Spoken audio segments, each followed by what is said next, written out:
হরে Krishna. Guys, তোমরা কেমন আছো? আশা করি তোমরা সবাই ভালো আছো। গাইস, আজকে রাধা শ্যাম সুন্দরের জন্য, ভগবানের জন্য আজকে রাজভোগে দেখো কী কী ভগবানের জন্য ভোগ রান্না হয়েছে। চলো তোমাদের একটু দেখাই কী কী আজকে ভগবানকে ভোগ লাগানো হয়েছে। হরে কৃষ্ণ।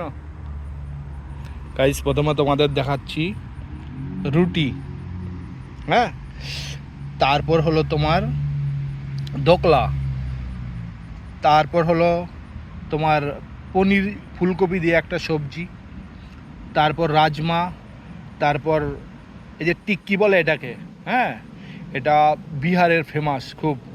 কি কি টিক্কি বলে, তারপর হলো এটা আরবি। আরবি বলতে এটাকে তোমার আরবিটাকে ব্রেক করেছে, তোমাকে একটুখানি মশলা টশলা দিয়ে এটা ব্রেক করে দিয়েছে এটা।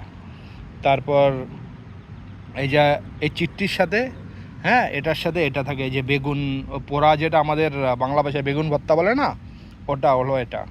তারপর এটা হলো সমোসা আছে, সমোসাটাকে আমি ভেঙে দিয়েছি পুরো।